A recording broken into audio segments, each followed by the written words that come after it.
in this special series of the ImanWire podcast. There is no reading of the Quran or the Sunnah of the Prophet. There is no historical understanding of these sources that can not conclude that these sources were absolutely obsessed with emancipation, the freeing of slaves, that they encouraged it more than any other pre-modern document I've ever seen, and that it was one of the aims of the Sharia to emancipate people.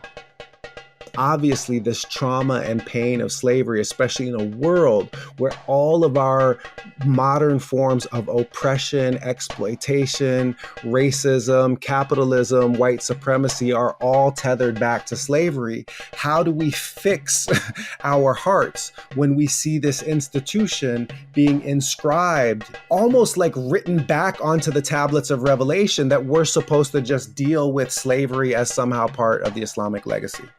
So those African Muslims saw themselves as slaves, but not slaves to the white Europeans who were Christians. They saw themselves as slaves to Allah subhanahu wa ta'ala. And this is what was liberatory for them. And this is what should be liberatory for us. We're slaves to Allah subhanahu wa ta'ala. And our true liberation is through this ubudiyah, through this worship. And every single relationship the Prophet had, peace be upon him, whether these were Ummahat al-Mu'mineen, whether these were his wives or servants in the household, or people that were brought as war captives, or people who were freed, or people who were given to him as gifts. In every single relationship, time and time again, he shows us how to interact on the basis of respect and compassion and ihsan. Time and time again. He never ever takes advantage or presses his advantage. Sallallahu alayhi wa sallam.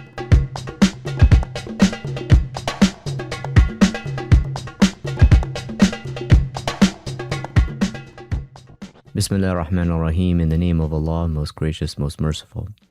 Assalamu alaikum and welcome to the ImanWire podcast. Salim here to introduce this special series of the podcast on Islam and slavery. This is a complex topic to discuss, so to take a deeper dive into the issue and to enable different perspectives and an emphasis on different aspects of it, this is a 4-part series. The first episode with Dr. Jonathan Brown provides a broad and detailed overview of slavery in general and slavery in Muslim civilization. The second episode with Dr. Bilal Ware explores the heritage of emancipation and abolition of slavery in Islam and examines the history of the quote-unquote Muslim slave trade. In episode 3 with Imam Dawood Walid, we focus on the aftermath of slavery, in particular its role in anti-blackness in Muslim society and its influence on how we understand theology and language in the Quran. And in the 4th episode, Ustada Zainab Ansari discusses the topic of female slave concubinage.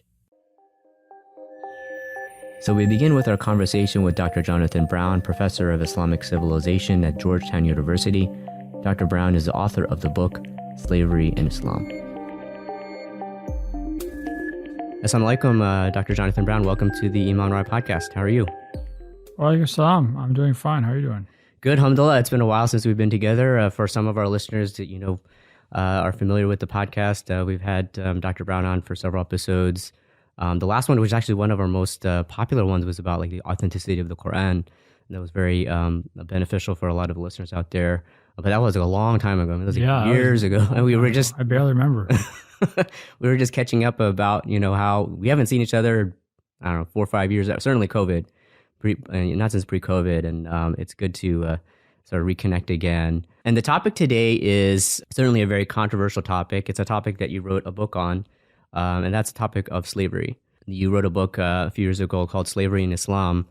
Before we get into sort of the flow and the content of the book, my first question is, when we talk about slavery from a worldwide and a Muslim standpoint, slavery is not legal anywhere in the world. It's been abolished for a long time, both in the non-Muslim world and the Muslim world, not just from a political standpoint, but even all Islamic scholarship now, believes it to be prohibited, using the religion itself as a means to justify the prohibition, right?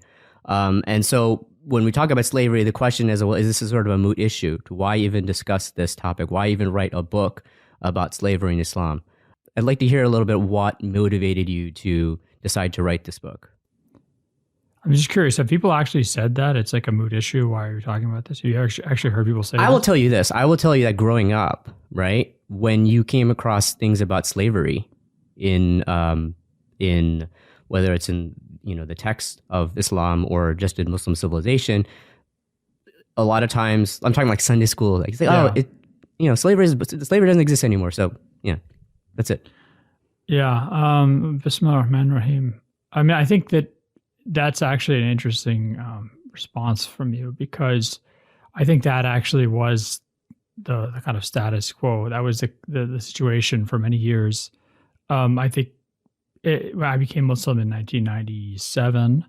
And I mean, I remember reading, there's a verse in Surah An-Nahl that talks about God gives you the parable of Abdun mamlukun la yaqdiru ala shay, right? So the kind of the comparison between a slave who's owned and has no capacity versus somebody who is able to spend their money and in the path of God. So it's like it's a parable about the difference between somebody who has no power and someone who has a capacity. But what I remember, I remember where I was when I read this. I was in my old room in the house I grew up in. I was reading the translation of the Quran, like lying on the bed on my bed. I remember thinking, I was like, this is really weird, because I mean, it's not like addressing the issue of slavery. It's literally like bringing up slavery as a analogy for something else. And then it's not saying, oh, by the way, like slavery is wrong. And so I was kind of, taken aback by that, to the extent that I remember it. And, I think I just sort of like basically shoved it under like mental carpet or something. And I think that's what I think that was the kind of standard operating procedure for a lot of Muslims, not just in the US, but I think a lot of Muslims around the world, is just to sort of say like, okay, well, it's not really relevant. We don't really, let's talk about something else. Or you hear some kind of platitude given, usually sometimes inaccurate, ends up being inaccurate platitude. So I think that was really how the issue was dealt with. And, for better or for worse, but that didn't really work after the rise of ISIS, because suddenly, this weird movement in the Middle East was like taking slave women, and saying then, well, this is part of the Sharia and it's completely allowed. And why are you guys shocked by this? And Muslims kind of globally didn't really have much of a response, except to say like, this isn't allowed anymore or something. But I mean, you didn't really have an answer. Like, okay, well, you read about this in the Quran. Like Muslims, you read the Quran every day. You see mention of slavery. So what do you, like, what's your answer to this? And people didn't really have an answer. You saw kind of different efforts to respond, but I thought a lot of them were, I don't know. I mean, I don't want to criticize them. I would just say that I think that it was very difficult for people to either respond or be convinced by the responses. Mm-hmm. And so that's when I decided, I need to answer my own questions about this, and I need to answer other people's questions, and I'm going to do both through trying to research this topic. I mean, prior to this, I was not like a scholar of history of slavery. I'm an Islamic intellectual historian. I mean, I knew the Islamic intellectual tradition very well. I knew about, slavery and Islamic civilization, but to try and tackle this, and I think the comprehensive way it has to be tackled to really address the questions I had, that was a whole new scholarly journey for me, which took a lot of work. But I mean, I became kind of obsessed with the topic. I think I remember it was December of 2016. That's when I started researching on it. And I just went, obsessively for maybe 2 years or so to write the book. And and I would just say that, when I say you have to answer it comprehensively, is what I mean by that is I think a good analogy is terrorism, right? Mm-hmm. The idea of terrorism. So like, you and I can sit and debate, it's actually interesting because it's actually not as bad as it used to be. I think, nowadays there's people are a lot more kind of epistemologically critical and skeptical about when the U.S. government comes and says so-and-so is terrorist or something like that. But I mean, imagine kind of going back into like the 2000s or the 2010s or something when there was, it was a lot it was not really acceptable to, if someone said someone's a terrorist, you couldn't really be like, well, are they really a terrorist? You would be immediately condemned for that. But I think that's a very good analogy for the slavery issue, because, you can't really talk about slavery, right? You can't really, if I say, so-and-so's a slave and so-and-so's a slave owner, the moral setting is unquestionable, right? So the slave is a person who's persecuted unjustly. It's unconscionable. It's unacceptable. It's morally evil. The slave owner is engaged in this moral evil, right? You can't say, well, is that slave being treated well or not well? Is that, does the slave want to be a slave? I mean, just even me saying this right now, it's like uncomfortable. Response. Even it's uncomfortable to say it, right? So, but like if you think about it, and I remember there was this podcast I was listening to a few years ago. It was by an American academic, a scholar who studies slavery in the Americas, in the U.S.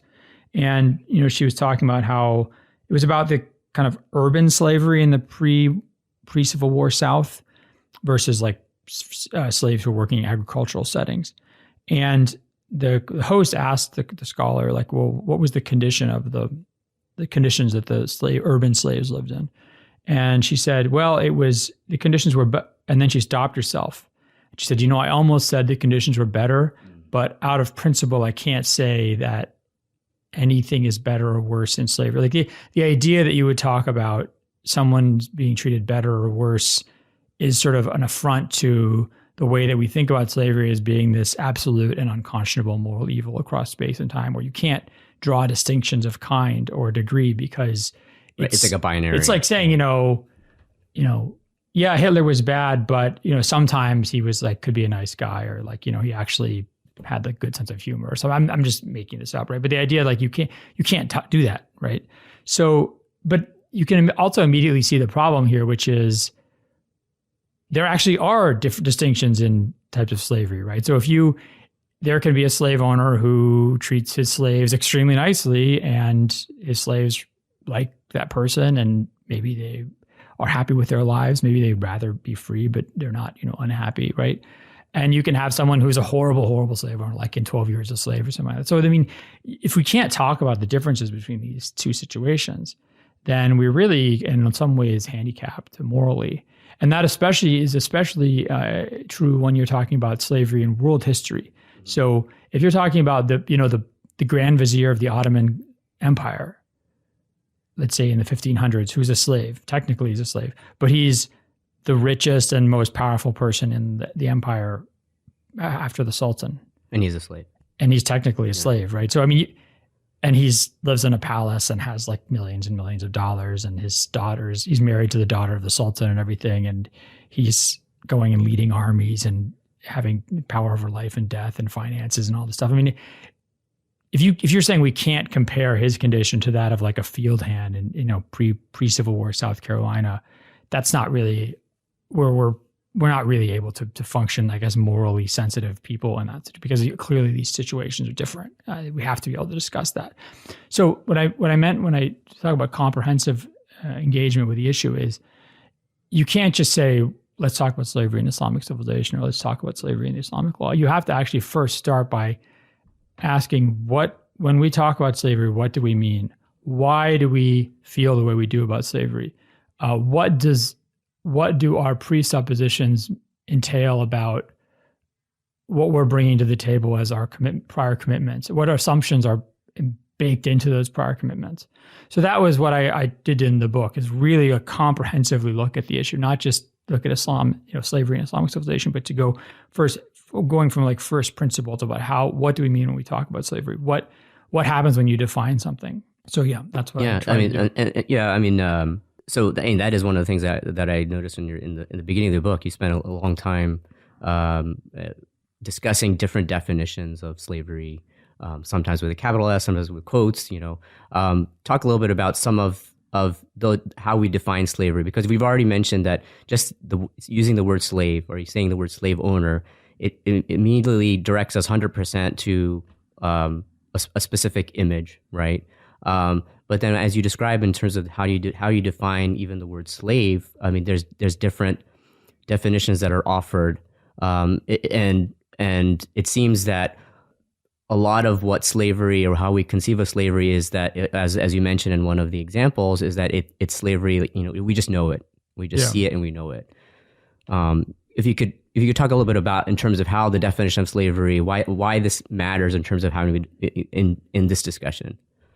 Yeah. So I mean, I think it's really helpful to go back and think about what we do when we define things. I mean, think about this. Like, imagine actually Ibn Taymiyyah is a very interesting scholar in this regard, because he makes he objects to kind of a lot of aspects of kind of Greco-Roman or Aristotelian logic, the same kind of logic that we use today when we're trying to think kind of rigorously about things or scientifically. One of his objections is he says definition doesn't really do anything. Like, definition doesn't give you knowledge, right? So imagine this. Like, imagine we're trying to define dog. Mm-hmm. What is a dog? We could say, like, a dog is it's like a small mammal. It's furry. It has 4 legs, walks on 4 legs. It has a snout. It pants to cool itself. It is digitigrade, right? Meaning it walks on its toes, not on its flat part of its feet. And, it's carnivore, right? Okay, so we could say that's a dog, right? And then we see something that's like a wolverine or something. Mm-hmm. And we're like, well, that's not a dog. So we need to change the definition so that wolverine's out and things that we know are dogs are in. But if you think about it, what we're doing is we're actually adjusting the definition based on what we already know dogs are, right? We already know what dogs are. Mm-hmm. And then, and so we adjust the definition to exclude things we know aren't dogs and include things we know are dogs. So what's the definition really doing? Definition is just formalizing, or at least attempting to formalize, what we already know dogs are, right? So we know dogs when we see them, and then we pick a definition that includes that, right? Or that is exclusive to that. So when we talk about definitions of slavery, and this is something that scholars have been engaged in since the time of Aristotle, if not earlier, and really intensively in, let's say, the last 200 years of kind of scholars trying to, historically and through the development of the social sciences, talk about slavery in world history. What people are doing is they come from different perspectives. Some of them might come from like a legal scholar perspective. Some of them might come from a kind of Marxist social science perspective. Some of them might come from I'd say those are probably the 2 main ones. And then what they're trying to do is kind of fit everything into slavery that they think slavery is, and then exclude what isn't slavery. But here's the problem. When you're talking about slavery in world history, you have a huge variety of human relationships and phenomena, right? Mm-hmm. You're assuming there is something called slavery in world history, like that's always there, or something uniform, constant throughout history, mm-hmm. right? First of all, that's an assumption. Mm-hmm. And then what are you looking for in world history to act as your examples by which you define this thing? You're picking what looks like slavery to you, right? So you're the kind of, it seems like this scientific endeavor, but in reality, it's kind of a projection of different Western historical ideas about slavery and assumptions, and then just kind of projecting them onto world history, and or kind of the diversity of the world today, and then trying to arrive at some definition that is going to work throughout space and time. But a lot of it is just it's just trying to include things that look like slavery to us and exclude things that don't look like slavery to us. There's some scholars, it's a minority of scholars who study this, but who say that there is kind of no trans-historical definition of slavery that works. Like there's nothing shared in human history that we can just refer to as slavery and have a consistent meaning or useful meaning. The majority of scholars would say we can come up with definitions for slavery that work throughout space and time, but there's a huge diversity in what those definitions are, right? So some of them are based on things like freedom versus not freedom. Some of them are based on ideas of ownership what does it mean when someone becomes property or is considered property. Some of them are based on ideas of like marginalization, that, that slaves are kind of the most marginalized people and most vulnerable people in a society. Some of them are based on the idea of coercion, that slavery is a condition of when you're coerced to work for little or no compensation. These are all, good definitions in particular contexts. I think the problem is that they don't really work through if you project them backwards in time, right? Mm-hmm. So when we talk about if you want, let's say define slavery in American history, it's very easy to do, right? We have American law, we have American experience, right? So you're talking about a relatively small kind of domain. And it's typically that's what we project on every discussion. If you want to talk about slavery, even in like, let's say Roman law, Roman legal, it's very easy to do. Islamic law, it's very easy to do, pretty easy to do, right? But once you talk about slavery in world history, then it becomes much more difficult. Even describing, if you say, it's when someone's a property. Well, how do you define property? Mm-hmm. It's when someone's not free. How do you define not free? You could define that in like America, but it's very hard to do it in world, globally or across space and time. So now one could say, well, Professor Brown, you're doing all this like whataboutism, we can't define this. That's actually not what I'm doing, because the problem is, right, it's not, again, I'm not saying there's no such thing as slavery. Of course there's such a thing as slavery, right? I'm just trying to say that it's very easy to talk about slavery in, let's say, American history, but it's much harder to try and come up with a definition that works for other civilizations and other times. And what starts happening is that you begin projecting your own moral assumptions, your own ideas of a tradition or a phenomenon onto other people who have totally different experiences, right? Now, that's not, for example, study of religion, academic study of religion. There's actually no agreed upon definition of religion in religious studies in Western academy. Okay. That doesn't mean religion doesn't exist. That doesn't mean you can't study religion, which means that people have competing ideas about what for example, so there's a whole like people who talk about, let's say, college football in Tennessee or like Ohio State as like they actually treat this as like a religious experience and they study it. And someone goes, that's not religion. What are you talking about? Someone goes, well, actually it is religion. Okay, so we're defining about whether this should be religion, just debating whether this should be a religious experience or not. Fine. There's a big difference though, because when you talk about slavery, it's a matter of being morally acceptable or morally repugnant, right? So if we decide that, like, University of Ohio State University, what is it? Ohio State University. Ohio State, right. If their college football is like a religion or not, whatever. But if we say that, Ohio State University has slaves or not, that's the difference between Ohio State University being like a morally acceptable participant in public life versus Ohio State University being an morally abhorrent criminal, right? A moral and legal criminal, right? So it's a big difference. It's like the difference between being a terrorist and not a terrorist. So if we decide that such and such an organization is not a terrorist organization or such and such a organization is a terrorist organization, that's a huge difference. That's extremely consequential. Because using the term basically infers a specific moral condemnation. Yeah, exactly. Yes, definitely. Mm-hmm. So that's why it's really important, because what I wanted to argue in this chapter is we can see through all these different definitions of slavery. Like, just for example, just for your listeners' sake, right? So let's talk about freedom. Mm-hmm.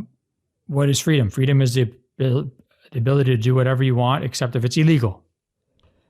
Okay, but then what's the difference? Freedom in one country is going to be different from another country because different things are going to be allowed and not allowed. Right. Property. What's the definition of property? Property is the most extreme form of the legal right to control over something that somebody can have. But that's going to differ from time to time and place to place. What's coercion? What constitutes coercion? What constitutes marginalization, right? Again, in any given context, you can come up with good definitions for this, but to talk about it globally and transhistorically, that's very difficult. So my point is, when you're doing this, we have to watch out because we're importing a lot of our Western assumptions, American assumptions into these discussions. And not only that, but you can see this very clearly in the debates over like modern day slavery. Right. Yeah. Where, if you look at what's called the new abolitionist movement, new abolitionists, people who are trying to fight against modern day slavery. For people who talk about modern day slavery, this is not a metaphor. This is actually slavery in their opinion, right? This is actual legal slavery. This is actually a phenomenon called slavery, not a metaphor. In 2006, let's say one really famous guy, I won't mention him, but a very famous scholar on this, he talked about prisoners in American jails. He said, these are not prisoners. These are not slaves, sorry. The same scholar today, or at least as a couple of years ago, was like looking into this, reconsidering this, whether prisoners in American jails are slaves or not. Their conditions have not changed. Right. What changed is the political acceptability or kind of fashionability of talking about people in jail, in prisons being slaves. Like now it's to the point where even in movies like Thor Ragnarok and things like that, there's the Grand Master character by Jeff Goldblum. He says like this, they say the slaves are escaping, sir. He's like, no, don't say that word.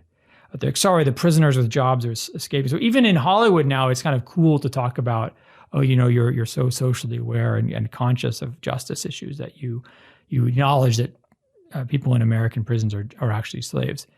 Nothing's changed except just the political environment about whether or not it's acceptable to say this. So you can see how much of this discussion about who's a slave and who's not a slave in world history is going to be potentially impacted just by our own political environment.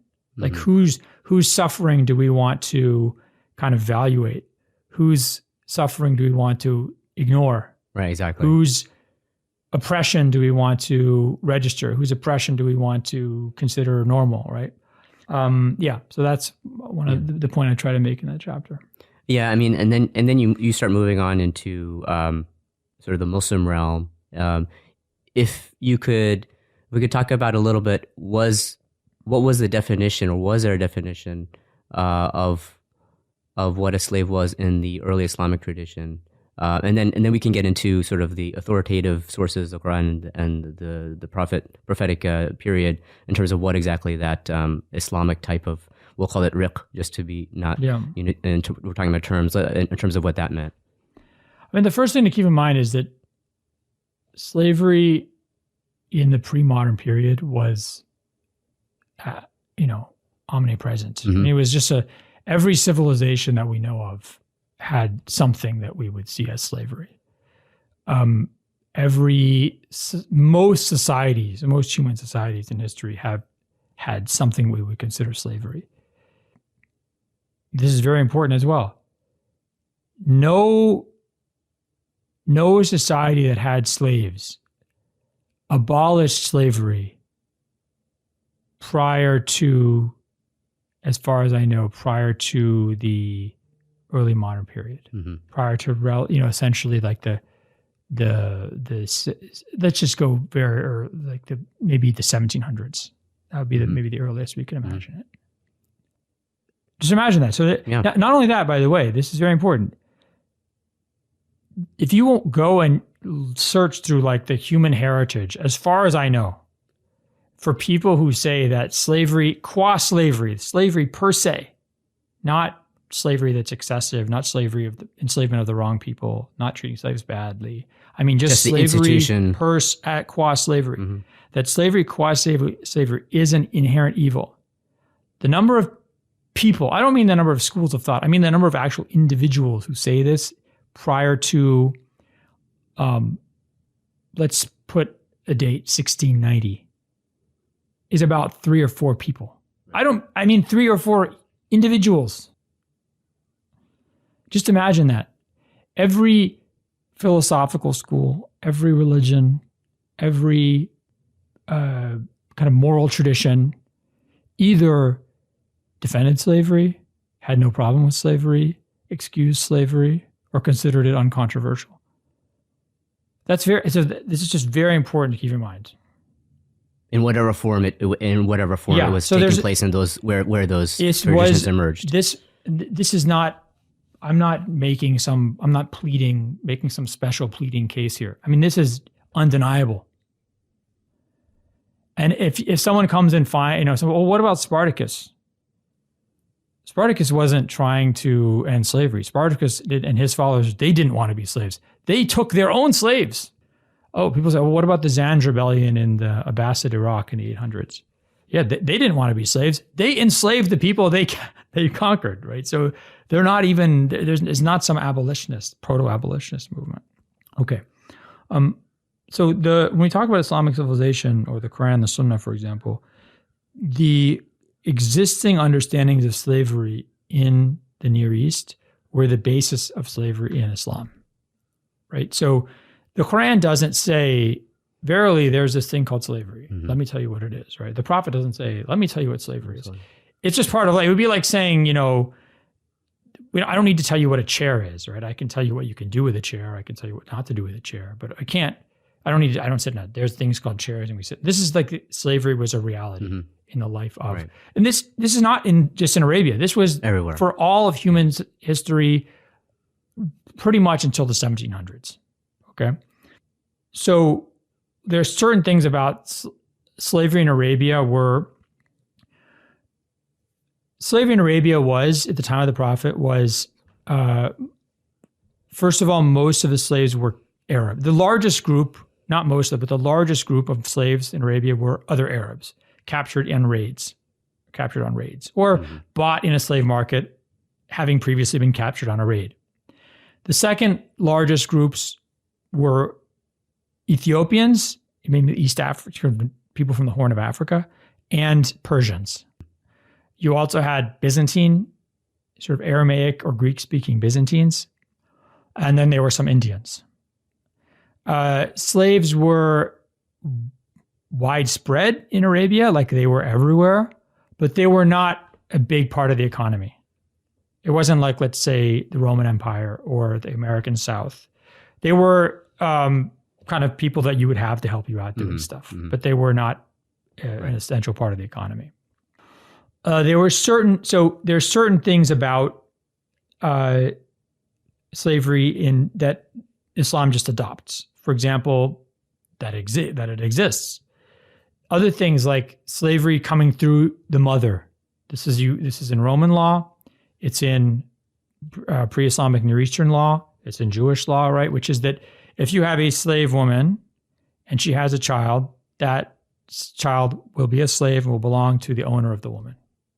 This is, again, this is brought in directly into the Islamic tradition. And Muslim scholars like Shafi say, this actually doesn't go along with other ideas in our religion because, for example, your name and my name are our father's last names or our father's names. Right? So similarly, our religion, like if our mothers were Christian or something, and our dads are Muslim, we'd be Muslim, at least according to Islamic law.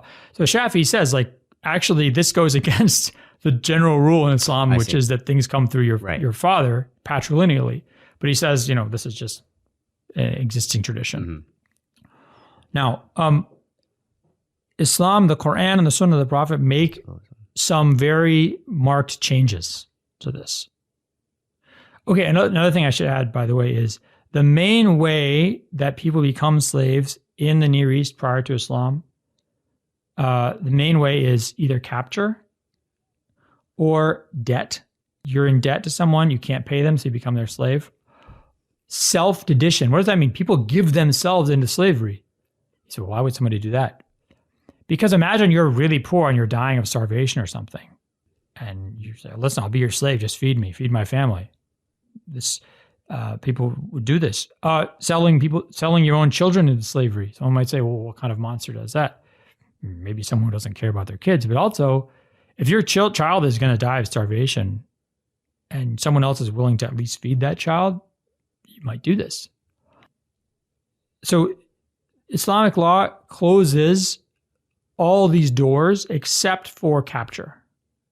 So the only way that someone can become a slave, according to the Quran and the Sunnah of the Prophet, is if you are captured by Muslims, you're not a Muslim, you're a non-Muslim, captured by Muslims outside the abode of Islam. So if you're like a Jewish person living under Muslim rule, or a Christian person living under Muslim rule, or a Yazidi person living under Muslim rule, you cannot be enslaved. Because you're a dhimmi. You're right. Okay. one of the people who Muslims are protected minorities. So that's the only way. You can't sell yourself into slavery. You can't be a debt slave. You can't sell your children into slavery, et cetera, et cetera. Okay, so this is very important. That's one big change. It closes off all the routes into slavery except capture and warfare. Now, by the way, most slaves in Islamic history are not captured. They're bought. What does that mean? If I go to the slave market in Baghdad and some merchant brings 500 Russian or Slavic peasants from south of Russia to sell, then I'm just like, these people are already enslaved. They're pre-enslaved, right? So I can buy them because they're already slaves. There is, by the way, a debate amongst Muslim scholars about whether or not that merchant should have bought those slaves, right? So let's say I'm that merchant, I'm in southern Russia, like the city of Bulgar or something on the Volga River, and this guy comes up and says, I've got a bunch of slaves here for you or something, And you're like, who are these people? I mean, so one argument, which ends up being the majority argument, is if it's okay in that society, if those people sell themselves into slavery, sell their kids into slavery, if their chiefs sell them into slavery, whatever, if they're brought to you acceptably as slaves in that society, you can purchase them. That becomes a majority position. And it's oddly enough very culturally sensitive because you're not imposing your views on those other people. But it's also very practical because how are Muslim scholars supposed to know exactly what other people are doing or whatever? But the minority view is no. The only way that someone can, because they say that it's illegal to give yourself or your children or your relatives or your subject into slavery, even if you're not Muslim. So that position is actually more morally kind of demanding, but it ends up losing out, I think, just because it was kind of impractical. But was kind of a tangent. But let's go back to like the other major change that Islam introduces. The second one is an repeated and fervent emphasis on emancipation, freeing slaves. The idea that there's this religious duty to free slaves, which appears in the Quran over and over again, and appears in the Sunnah of the Prophet even more commonly, even more frequently. That is, you see this a bit in pre-Islamic traditions of Christianity, even Roman philosophy, but the extent to which it appears in the Quran and the Sunnah of the Prophet is unprecedented. Second, the Quran ties freeing slaves to expiation of certain sins. If you commit certain sins, if you break certain types of oaths, you have to free a slave, or you should free a slave. It allocates one of the people who can receive zakat are slaves who are trying to buy their own freedom. The Quran also either encourages or requires, depending how you understand it, slave owners to agree if their slave wants to engage in a contract to purchase their own freedom, right? So this appears in the Quran, notion of mukataba, which is that a slave says, I want to basically buy my freedom on installments from you. That the owner is either required or strongly recommended to agree. This is also Quranic. Which is interesting because if for those scholars who stated that it was required, it was an inversion of the power dynamic, because it's almost as if the slave is over the master, so because basically saying, so the reason why it's not required according to most Muslim scholars is for two reasons. One, the Quran says, I think it's in ra'ayta fihim khair, I think is the verse, right? So if you see good in them, so it says, do this agreement if you see that good in this person. So it creates a condition. So let's say you have a slave who's not going to be able to support themselves, who's going to end up homeless and begging in the streets. Then it would be bad for you to do this mukataba agreement because this person's not able to take care of themselves. So it introduces an element of discretion for the owner. Okay. The second, as you said, is that some Muslim scholars said, wait a second, like, how can you have a slave owner who's forced to do something that the slave wants? That kind of broke with their legal logic around the institution. I'm not saying what's right or wrong. I'm just describing it. So the first thing is closing all the doors into enslavement, except for capture and warfare or raiding. The second one is fervent and vociferous emphasis on manumission of slaves and creating a either requirement or scriptural encouragement for this. And then the third is very unusual, right? In the sense that it's a total departure from what you would have expected in the Near East prior to Islam. So under Christianity, which had become the dominant religion in the kind of East, what would it be? Kind of Eastern Mediterranean world, Iraq, Syria, Egypt, Anatolia. The church had started to sort of funnel all types of sexual relationship into marriage, into monogamous marriage. And this is based on kind of Roman understandings of Christianity. So under Roman law previously, you couldn't marry your slave if you were a free person. You couldn't marry a slave. It said, under kind of Christianized law, it said, listen, if you're going to have sex with your slave, you have to be married to her. Or it doesn't matter. You can marry anybody. You can only have sex with someone you're married to, and if that person's a slave or not, doesn't matter. So there was a kind of move towards monogamy and marriage. So only sex was only allowed in marriage and had to be monogamous. That doesn't mean this is actually what happened in practice. It means this is like the direction of the law. The Muslim community, and this isn't mentioned in the Quran or the Sunnah of the Prophet, but it's just agreed upon from the very beginning of Islam, as far as we know. It takes like a hard right turn. Hard turn in one direction or the other. I don't want to make it political implication here. So, you actually can be married and have female slaves with whom you have sex if you're a man. And this is the big change as well, which is that children born of that union or of that relationship are, one, legally free. Two, they are legitimate, right? So they inherit from you. Three, they have the same social standing as your children born from a wife.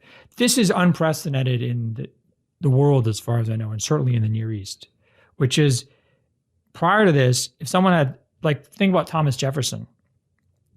Thomas Jefferson had all these children with his slave, Sally Heming. Mm-hmm. Those children were slaves. Those children were black, according to American understandings. Those children were in a social underclass, right? Their father was part of the elite. They were not. If this had been a situation in Islamic law, in Islamic civilization, those children would be free. Those children would be legitimate. Those children would have the same social standing as their father. So they would be like the next president, or they would be part of the elite. So that is a huge change, and that's unprecedented in the Near East and is in wider world, as far as I know. So those are the big changes that Islam brings. And also, in terms of the contact one has with slaves, could you talk a little bit about what the Prophet ﷺ described? So there's obviously a lot of teachings from the Prophet ﷺ that you should treat your slave as you would treat your brother or your sister. You have to feed them from the same food you eat, clothe them from the same clothes you wear. You can't overburden them with work. When they pray with you, they're your brother or they're your sister. If you strike them and it draws blood, that you should free them. That you're all slaves of God, and there's only one Lord, which is the the God, right? The one God, and God has more power over you than you have over your slave. So there's a lot of ethical exhortations towards, moderate treatment of slaves and not overworking them, not mistreating them. I mean, just as an example of this, if you look at, let's say, major Christian preachers in the 500s, for example, in places like Constantinople, the way that they're teaching people to treat slaves, they say, don't beat your slave, don't whip them more than like 30 or 40 times or something. That's actually that's above the realm of what a lot of Muslim scholars would say is allowed for criminals. That's according to some schools of law, that's getting up into the realm of like maximum lashes for criminals who've committed non-had offenses. So the way that slave owners were allowed to discipline their slaves was significantly less than, was significantly more restrained than what Christian scholars around the same time were advocating for their flocks. So I think that's, of course, that doesn't mean that some Muslim slave owners weren't awful people. Right. But just in terms of what the ethical, in terms of, I think like the original sources, which we're particularly concerned with. We'll get into the Muslim practice of slavery over time in a moment. I thought it was interesting, in terms of. And this is sort of a segue as we move into sort of the Muslim practice of slavery versus the Quranic prophetic ideal, which I think you've summarized pretty well.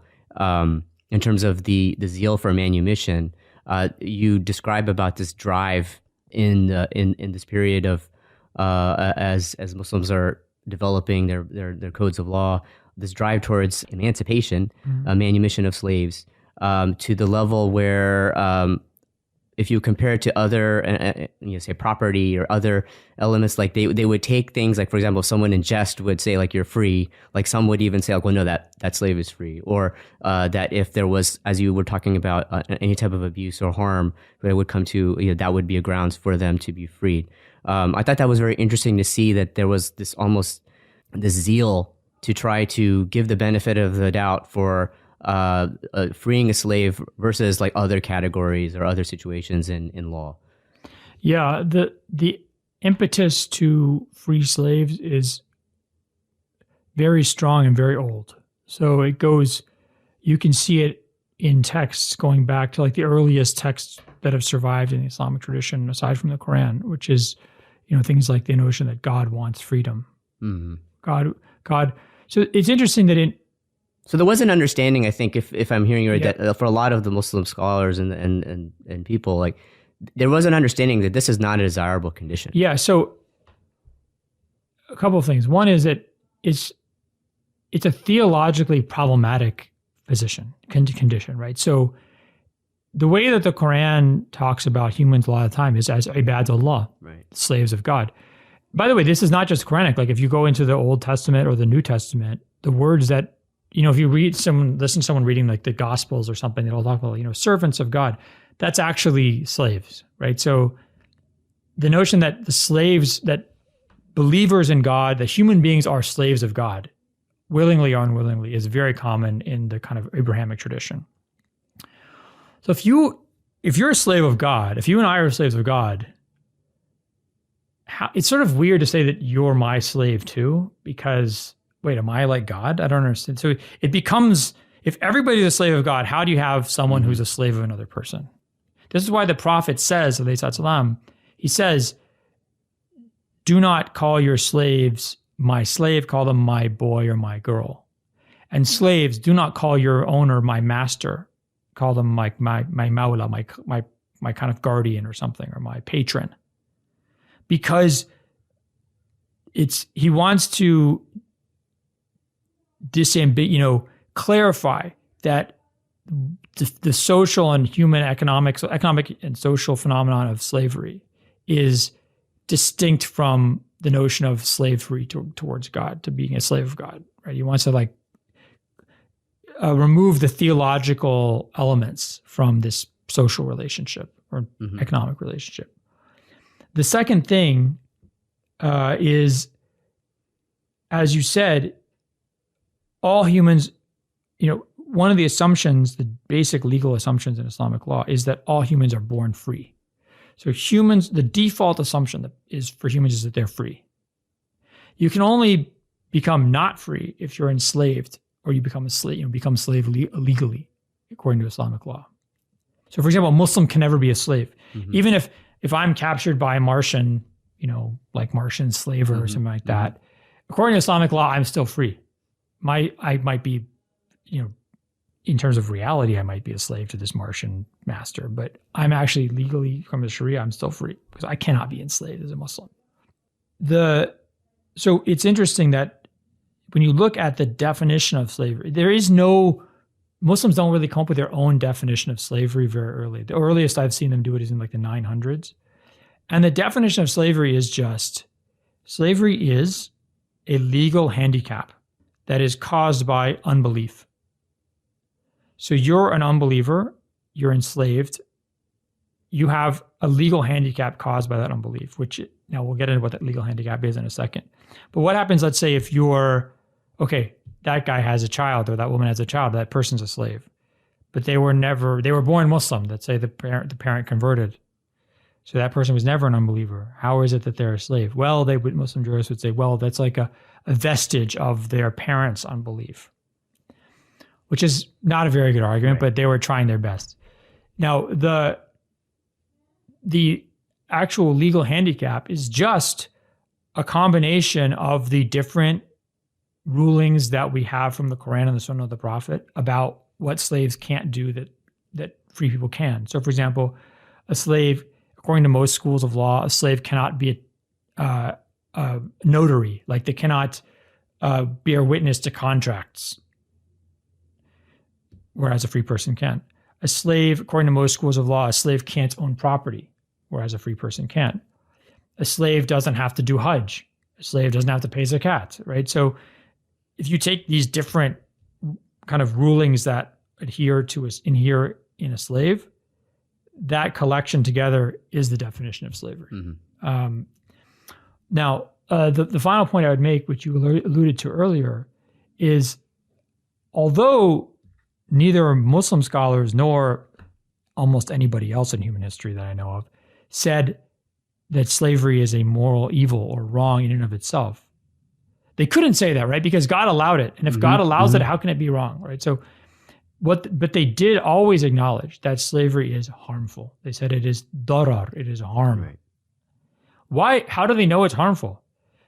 They know it's harmful because the Prophet ﷺ and the Quran are repeatedly over and over again urging people to free their slaves. Why would they do that if it was desirable, right? So it's harmful, and Muslim scholars write this very explicitly, because if slaves can't do what they want, they can't make their own choices in every regard, they can't control the fruits of their labor, they're not a complete legal person, right? They don't have the same legal requirements and obligations that a free Muslim has.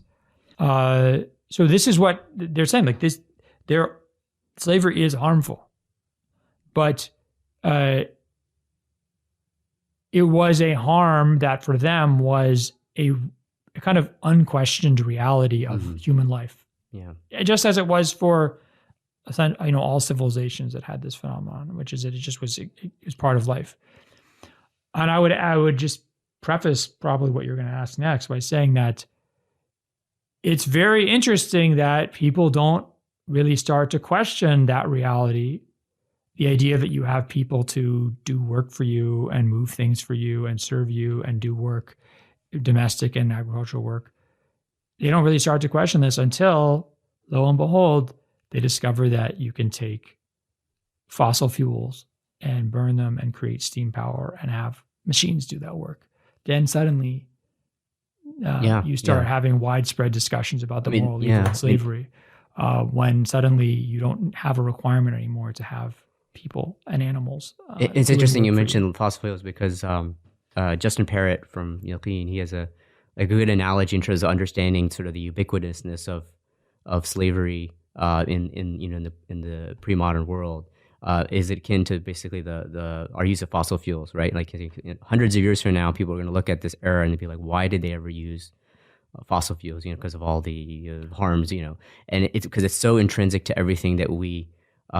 Everything is based on the consumption of fossil fuels, the current economic world, and that's moving in a certain direction, right? But it's it'd be as if like to sort of looking back on it, it's easy for someone to say like, why would they ever have used these? But living in the reality that we are now, and it's shifting, it's so intrinsic to everything that the way the world operates. So I just as a sidebar, just when you mentioned that as sort of but yes, we're talking about as we move towards the further into the Muslim history and then into the modern history in terms of the movement towards abolition. But before getting into that, we talked a little bit about what riq is in terms of the Islamic idealization as it is in the Quran and the prophetic model. And just one other comment I wanted to make was I'm always amazed that, as is reported in some of the last words of the Prophet ﷺ said in this world, was the prayer and the ones who you possess with your right hand, meaning the slave. It's very, very interesting that this was something of such showing the import of how you're describing the importance of conduct or the seriousness of that relationship. I mean, I would say that the Quran certainly places a large emphasis on freeing slaves, but the hadith corpus is obsessed with freeing slaves. And I mean that like literally there's an obsession in the reports from the Prophet ﷺ about the obligation to free slaves, the encouragement to free slaves, and the good treatment of slaves.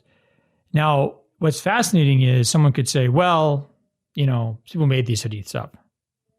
Okay, but then they made up hadiths about the obligation to free slaves and the encouragement to free slaves and to treat slaves well. So actually, one of the most interesting things, I thought this was really fascinating in my book, and I encourage other people to do this if they want to study this, is to just look in the books of forged hadith. So Muslim scholars, beginning in the 1000s, start to produce books, collections of hadiths that they believe are forged. And if you look in those books, the hadiths that are forged about freeing slaves, they're kind of outrageous. Some of them are just ridiculous. There's one which is one of the longest quote unquote hadiths anywhere. It's a forgery, but it's extremely long. And in it, you see how much freeing slaves is a part of the kind of moral universe of Islamic thought, because it uses the freeing of a slave as a kind of a unit of currency for measuring good deeds. So it'll say every step you take to the mosque is the equivalent, like when it's time to pray, is equivalent of freeing 100 slaves. So it's the forged hadiths on freeing slaves are fascinating to look, because it shows you whoever's making these things up, they're also motivated by this same ethos or kind of impetus of a duty and an urge to manumit. And I think this leads us into sort of the we'll try to give a broad overview of some of the Muslim practice of slavery after the early period. But as you describe, one of the things I like about in your book is you give different examples in the chapter talking about slavery and Muslim civilization, of just the diverse expression of how slavery was in different places, right? You were talking earlier about how slavery was say in one way in the Roman Empire, in one way, say, in another area, but even within the Islamic lands, it was such an immense diversity, as you described. Even within the Ottoman Empire, there was such a diversity, right? And in your discussion of sort of the diversity of expressions of the expression of slavery, you also describe talking about the zeal for emancipation was almost like a double-edged sword, because there was such a impetus to free slaves because of the importance of slavery in the world economy, and that includes the Muslim world. There was a need to still have slaves in those lands. So Muslims were freeing a lot of slaves, but that actually spurred an increase of trying to acquire more slaves to to replace the ones that they just freed. And so hence a lot of the slaves that were in the the Muslim lands, it wasn't because of prisoners of war. It was actually from importing slaves from outside the lands of Islam to fill that need. Which is I think very interesting in understanding sort of the trajectory of slavery in the Muslim world.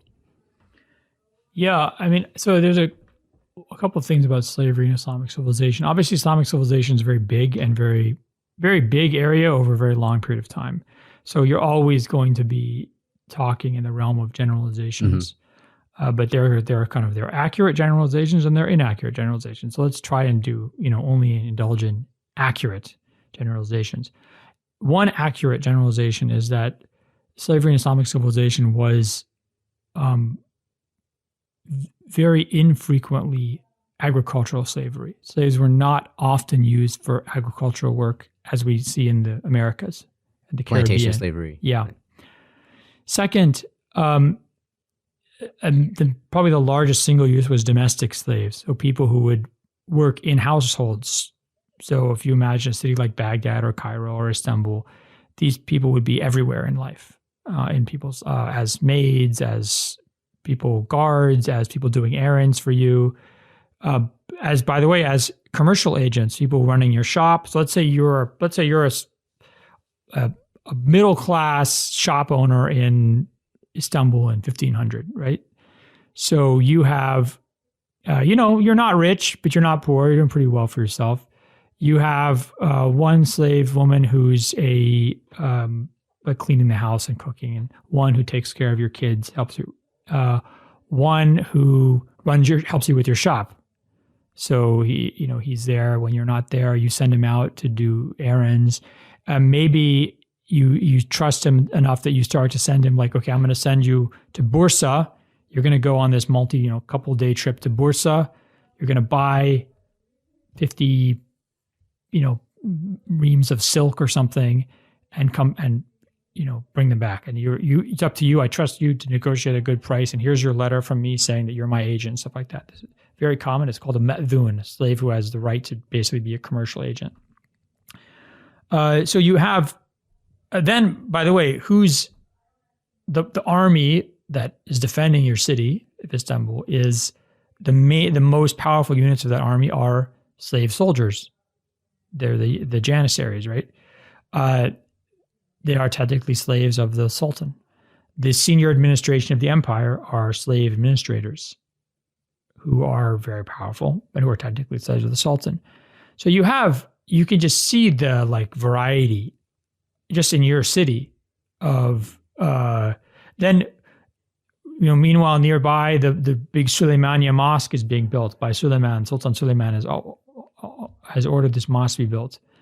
Who's building the mosque? Some of the workers are free workers. Some of them are slaves. Let's say, again, sorry to implicate you in this, but you're doing so well this year in your shop that you've bought another slave who's let's say an Italian who's been captured in a naval battle. And he's really good kind of with ropes and woodwork and stuff like that. And you're like, okay, listen, you go and you're going to work building the Suleymaniye Mosque. You give me 80% of your wages. When you come back, you keep 20%. And when you've reached, let's say in 5 years, you've reached this amount of money, you'll be free. We'll do a mukataba agreement. So that guy goes, he's working every day. Next to free labor is building the mosque. This is accurate, by the way. The Suleymaniye Mosque was built in exactly this way. So they're both getting paid the same amount of wages by whoever's running the project construction. The free worker goes home and does whatever. This guy comes back to you, gives you 80% of what he makes. So this slave is actually investment for you. So you're making money having him go out, farming him out to work. And then he's going to earn his freedom in, let's say, 5 or 6 years. This is very common. The description I just gave you is a very common description of a city in Islamic civilization. Interestingly, another thing is generally the majority of slaves, not probably a big majority, but the majority of slaves brought into Islamic civilization were women, which is interesting. It's totally different from the Americas where the majority were men. Another very important distinct, almost unique, not totally unique, but almost unique feature of Islamic civilization was military slavery. The idea that, and this really begins in the mid 800s, that you, a prince or a ruler or a caliph or a sultan, would have a bodyguard and then, let's say, a core of their army made out of slaves, primarily in the beginning, at least Turkic slaves, because they were raised riding and shooting bows and arrows, who are loyal to you and owned by you. Of course, the problem is that eventually they can decide, we can just get rid of this guy. We're the ones in charge. Mm-hmm. We have all the weapons. So that's what happens in a lot of different settings in Islamic civilization. Another thing that's very important in Islamic civilization is that slavery is not tied to what we would think of as race in any consistent way. Slavery was tied to race in a number of ways, in a number of times, depending on where you are, when you are, and what the slave is doing.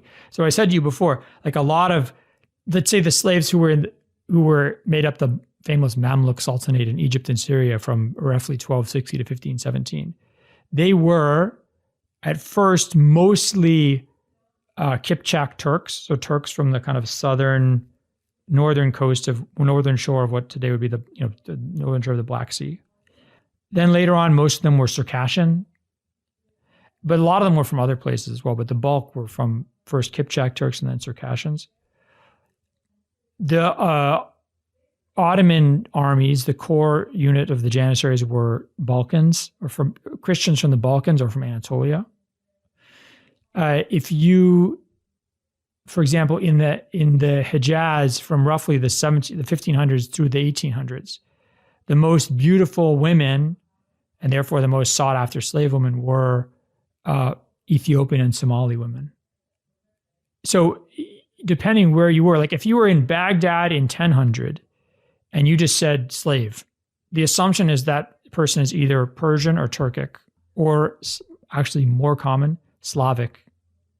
If you were in, let's say, Syria in 1300 and you said slave, probably that person was going to be Slavic, maybe Turkic, maybe African. So it depends where you are and what the job that the slave is doing. And that would tell you probably what their background is. But there's no consistent racialization of slavery in Islamic civilization. Another thing that's very important is because slaves were so often freed, so frequently freed, because so many slaves are women, and a lot of those women ended up having children with their male owners. And those children of those owners were free and of equal standing to their fathers, right? You don't really have the buildup of like a slave population in Islamic civilization. So one of the reasons I think you don't have like a abolitionist movement that emerges amongst slaves in Islamic civilization is because that population is not stable, right? There's a constant shift of slave to free. Think about this, right? Why are slaves in the Americas, the Caribbean, or the United States or Brazil? Why are they motivated to rebel or to advocate for abolition? One, they're probably never going to be freed, right? So let's take the United States. Through the late 1700s, through the Civil War, the slave owners and advocates of slavery in the U.S. make it more and more difficult to free slaves. So there is increasingly little chance you're ever going to be freed. Two, even if you are freed, you're marked out because you're black, and only black people are enslaved. And you are essentially always vulnerable to re-enslavement, like in 12 Years a Slave. You are, and even let's say you're not going to be re-enslaved, you're always part of the underclass, right? So, and your slaveness, your blackness is always marked out immediately, and is absolutely the fundamental division of life in America, in the United States, right? Compare this to, let's just imagine, Cairo in 1700. if you're a slave in Cairo, and let's say you're an African slave, you've been brought from, let's say, what's now southern Sudan, you're probably going to be freed in 5 to 7 years. At which point you can either stay there or you can go back to your homeland, right? If you stay there, you're a free person. You're a free Muslim, just like every other free Muslim. And let's say you're walking down the streets of Cairo and you see someone looks very dark skinned, darker skinned than the average person. This could be a slave, or this could be the son of a very powerful man and his African female slave, who's basically as powerful and rich as his father, right? So that's a free person. This isn't like someone you can mess with. That's a free person. That's like a member of the elite. So if you're walking around the streets of Cairo and you're darker skinned than the average Joe in 1700, you're not going to be re-enslaved. There's skin color doesn't tell anybody who you are, because of this phenomenon of what the great historian Ali Mazrui called ascending miscegenation. The offspring of male slave owners and their female slaves are free. They're not slaves like in the case of Thomas Jefferson. So you have those people go up into the elite population, into the free population. So there's no, you don't get you don't see the accumulation of a population of who's invested in ending the institution of slavery, because it's too transient, and race or phenotype doesn't mark you out as free or slave. So that's just a great, and even amongst a lot of the former slaves who maybe have remembered their days in slavery, there's not like was there any expression of the moral wrongness of slavery for those not that I know of, right? I mean, there's one case I can think of which actually doesn't have to do with that specifically, but it has to do with an Ottoman official who basically tells a bunch of Muslims in the Balkans who are upset because their enemy states are like raiding and taking some of their women and men as slaves. This Ottoman official tells them, he's like, well, you don't like this, but you didn't mind when you were taking their women and children, right? So he kind of is like, that's the only, that was in the 1600s. It's one of the Ottoman kind of governors in the Balkans. But he wasn't previously a slave. He was just kind of telling them, he's like, well, you guys, maybe you shouldn't do this to them. But what you do find more often, as far as I know, and again, we're dealing with a very limited amount of data, is people saying, yeah, it sucks to be a slave, but to be honest, any of us, we would want to have our own slaves, because it's tough to do work all by yourself. So it's more like, I don't like being a slave, and one day I'm going to have my own slave. Yeah. Like that's the sentiment you see more often. But again, there's not a lot of data points here. The other thing I was going to say, which is I think it gives you illustrates a difference between kind of the way we think about this in the Americas and the Islamic context, is we talk about like reparations for slaves or descendants of slaves. So one way, and I say this like sort of jokingly, but I think it's actually accurate, was if you wanted to find the descendants of slaves in, let's say, Egypt and Syria, it would be very easy. You go to the wealthiest people, the lightest skinned and wealthiest people, and you give them a bunch of money. Because those are the elites of the Ottoman world from the 1700s to the 1900s were the offspring of free men and Turkic or Circassian or other Caucasian female slaves. So the people who are most easily identifiable as descendants of slaves are actually the elite, which is a very different situation than we would see in the Americas. Yeah. I mean, to shift gears, I guess, to the crux of the issue here. I mean, obviously, this was an important context to go through, but certainly I'm sure a lot of listeners are still feeling this uneasiness. I think a lot of Muslims discussion about the topic of slavery veers into apologetics and describes this is the milder form of slavery. It's not like plantation slavery that we know of in North America, and a description of some of those realities. But it still never, in a way, tackles the moral issue of slavery itself. We've talked a little bit about how Muslims understood it to be a handicap, a not desirable state. And what came out of that, and also just as a disclaimer, there's certain issues that we don't have time to fully flesh out, like the issue of slave women, of relations with slave women, or some of the racial consequences of slavery in the Muslim world, which that is the intention to revisit those in more detail at a later time. But in terms of what you describe in the book, as you move on from this description of slavery in the Muslim world, you talk about what is really the crux of it, which is the conundrum of slavery for us living today in the modern world as Muslims, and as human beings in general. You lay out several statements, statements of what is true. I'll let actually you explain the conundrum in terms of the statements that you posit. Well, I'm happy that you read the book and remember this concept.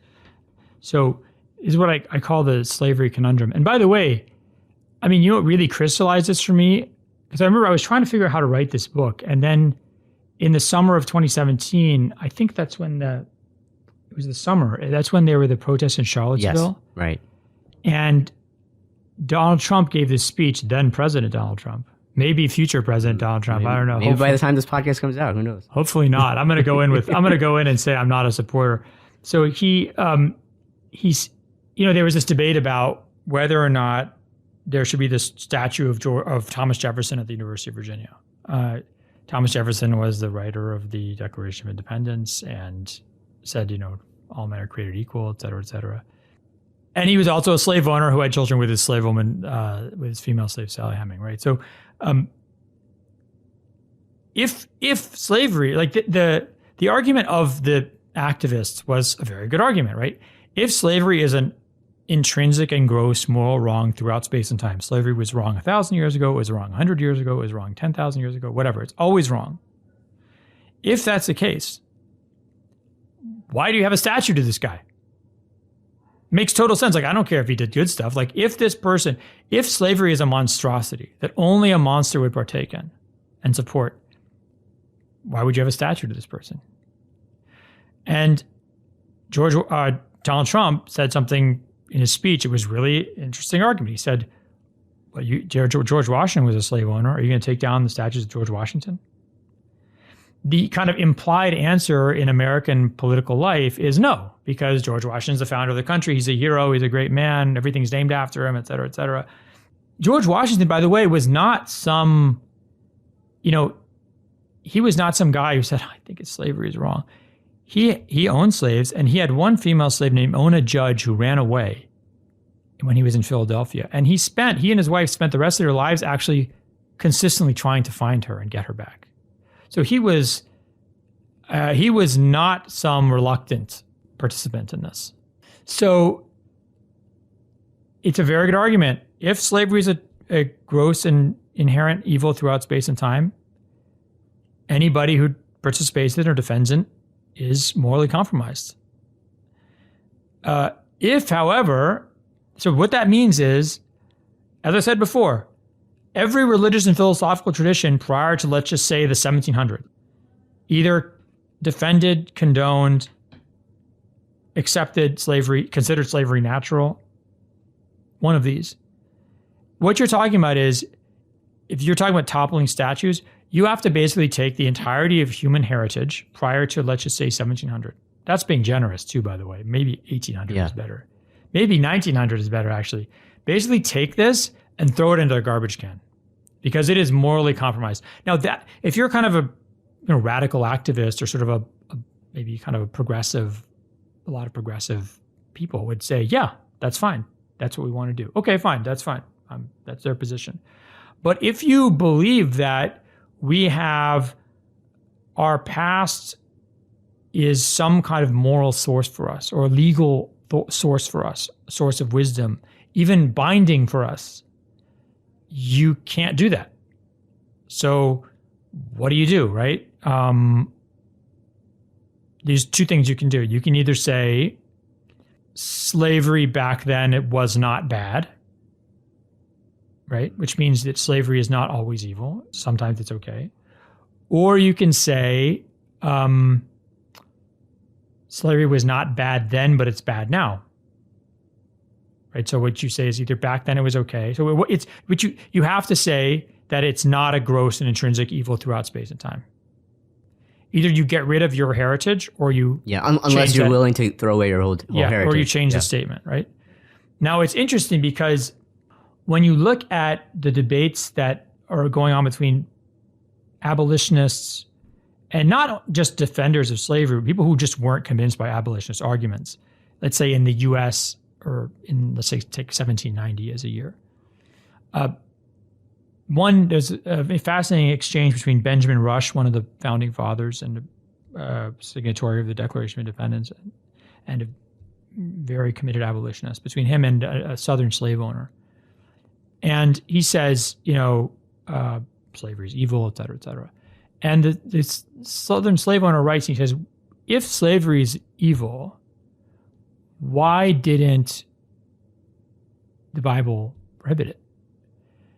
And if you say that, well, Jesus wanted to prohibit it, but it would have been too alienating. It would have been too controversial to say that. The guy says, well, are you saying that like the Son of God on earth didn't have the courage to say this is wrong? I mean, that's ridiculous, right? So let's say he can't end it, but he could at least say this is bad. He doesn't say that. In fact, he tells slaves to obey their masters. If you say, well, there's slavery in the Old Testament, but Jesus came and kind of set us on a trajectory to end slavery. We're kind of fulfilling, even centuries later, we'll finally fulfill this mission that he sent us on. Even though he didn't explicitly say it, maybe he just set us ethically on this course. Okay, but if slavery is wrong throughout space and time, why did God allow slavery in the Old Testament? Right. So this is the big problem with the progressive argument. And I mean progressive, even including progressive Muslims. Mm-hmm, mm-hmm. Right. So progressive Muslims might say, the Quran sets us on a trajectory to free slavery, to end slavery. Okay, that's fine. I actually agree. I think it does. Mm-hmm. But that doesn't solve your problem because you still can't explain why God allowed it ever at any point. So there's no way short of saying, and by the way, this had one of the reasons, I think it's not, I don't know, it's one of the reasons, I don't think it's the most important reason, but it's certainly a factor in what we think of as like liberal theology in Christianity in the West. One of the reasons that many prominent Christian theologians in the late 19th century, in 20th century until today, don't say that the Bible is somehow the preserved record of God's will to human beings, is because if you do that, so if you say that the Bible, Old Testament or New Testament, expresses God's clear will for us in an intact way, you either have to say that slavery was not wrong back then, or that the slavery described in the Bible is good slavery, not bad slavery, which gets you into the whole but slavery isn't that bad in this place, which of course is unacceptable in our society to say. Or you have to say the Bible doesn't really represent in an intact way God's will. It's just, it was for that time. It was kind of a human expression, people who were inspired by God, but they weren't really talking. God wasn't speaking through them. So you can't have a progressive argument. Progressive argument can explain why God wants us not to have slaves, but the progressive argument cannot explain how God ever allowed it in the first place. Right, and this is how you, when you talk about the conundrum, when you describe about the Muslim conundrum or Islamic slavery conundrum, there's one pro in the sense that, as you mentioned earlier, there's not this, it certainly was not the racialization, systematic racialization. That's a pro, if you want to say a pro, for the Islamic slavery, in the sense that that was never part of the institution as it existed in Muslim lands. But the disadvantage, the even further disadvantage for the Islamic slavery conundrum is that, unlike perhaps people of the Judeo-Christian tradition now, Muslims rely on the authority of the Quran and the sayings of the Prophet. So if you are going to, you are really stuck as a Muslim. If you want to be a confessional practicing Muslim, you cannot in any way state anything to the line of what you're describing of some of the definitely. And I mean, it's interesting that the same thing, Muslims get really upset when you talk about this, because progressive Muslims get really upset because they don't have an answer for that. And when people are confronted with this, by the way, like Donald Trump said, I mean, if you really think that slavery was an evil throughout space and time, you should tear down all the statues of George Washington and rename everything the same after George Washington. If not, then you need to tell me how you understand this, because what you're not really being consistent. Yeah, where's the line? Right? Yeah. Either you're saying it was okay back then, or it was not, the slavery that was practiced back then wasn't that bad, or what? I mean, there's no other options. So yeah, people tend to get really stressed out about this because it brings up a contradiction in people's minds, in the values they have, their kind of commitments, and people don't like that. So, I mean, I've had a lot of Muslims, young Muslims come to me and say, if I can't say slavery is absolutely wrong throughout space and time, I can't be Muslim. And I just say to them, like, okay, I mean, I don't argue with them because I don't want to provoke a crisis in their faith, know. But you can see in the way they're looking at the issue that they are they're a walking case of cognitive dissonance. I mean, certainly this is a tension that I think, it's motivated you yourself to explore the issue. It's a reason why, I decided to read your book and talk about it with you today. I mean, even if we're going to, there is a tension there, which is, I think, for a lot of our listeners share that same tension in terms of reconciling our modern sensibilities with the reality of what our tradition is. So, I mean, one of the ways I deal with it is to say, like, first of all, if you're American, the debate over slavery is in effect about American slavery. I have no problem condemning slavery in the Americas. Like, there's a reason why people started to really talk about the immorality of slavery in the context of the North Atlantic slave trade. There's a reason why, right? So people who knew, like, so for example, Bartolomé de las Casas in the 1500s, who's one of the first people who really starts talking about the horrors of slavery in the Americas. He was from Spain. There were slaves in Spain. He thought it was like mellow. He just didn't care. The stuff he saw in the Americas shocked him. Was shocking to his conscience. At that time, by the way, it was Native Americans who were enslaved there in the Spanish colonies of the Americas. So when you read the descriptions of early critics of slavery, it's interesting. The earliest criticisms of slavery that are written in the Americas in the late 1600s and the early 1700s all come from people who have direct experience with the slave trade. They see stuff and they are horrified.